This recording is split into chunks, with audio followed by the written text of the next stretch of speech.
রাজধানীর মহাখালী বাসস্ট্যান্ড এলাকায় একের পর এক ককটেল ফাটিয়ে বিক্ষোভ করেছেন নিষিদ্ধ আওয়ামী লীগ ও ছাত্রলীগের একদল নেতাকর্মী।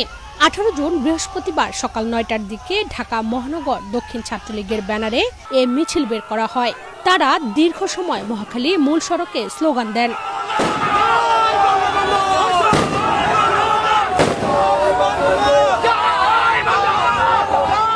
স্থানীয় লোকজন জানিয়েছেন, মহাখালীর আইসিডিডিআরবির সামনে কয়েকশো লোকজন জড়ো হয়েছিল।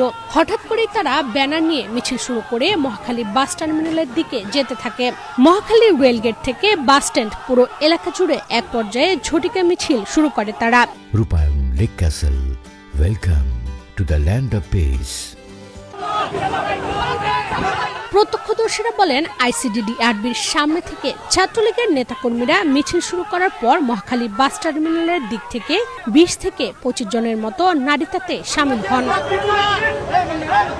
তেজগাঁও শিল্পাঞ্চল থানার ওসি মাহবুবুর রহমান বলেন, সকাল 9টার পর কিছু লোকজন মহাখালীর রাস্তায় মিছিল শুরু করে। এর মধ্যে 2 জনকে আটক করা হয়েছে, বাকিদের খুঁজে বের করার চেষ্টা চলছে।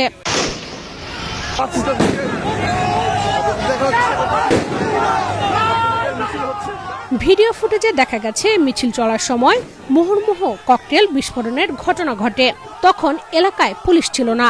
এলাকাবাসী বলছেন, মিছিল থেকে ককটেল বিস্ফোরণ ঘটানো হয়েছে।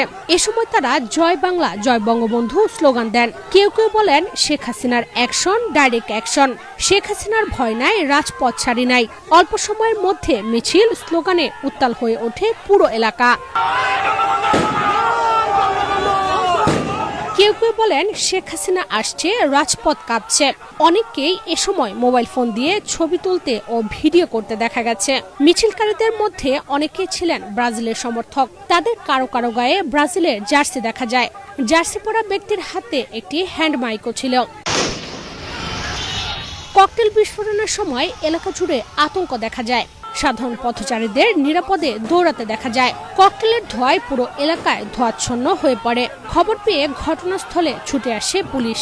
পুলিশের উপস্থিতি টের পেয়ে মিছিলকারীরা ছত্রভঙ্গ হয়ে যায়। তারা আশেপাশের অলিগলিতে পালিয়ে যায়। এ সময় 2 জনকে ধরে ফেলে পুলিশ। তাদের আটক করে থানায় নেওয়া হয়েছে। সামাজিক যোগাযোগ মাধ্যমে ছড়িয়ে পড়া এক ভিডিওতে দেখা গেছে, পুলিশের উপস্থিতি টের পেয়ে আওয়ামী লীগ ও ছাত্রলীগের নেতাকর্মীরা পালানোর চেষ্টার সময় একজন বয়স্ক নারীকে রাস্তায় ধরে ফেলেন এক যুবক। তাকে মূল সড়ক থেকে জাপটে ধরে ফুটপাতে নেওয়ার চেষ্টা করতে থাকেন এক ব্যক্তি।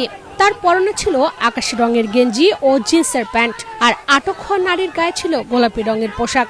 এ ঘটনাকে কেন্দ্র করে সামাজিক যোগাযোগ মাধ্যমে নানা জনে নানা মন্তব্য করছেন। কেউ বিষয়টিকে ইতিবাচক দৃষ্টিতে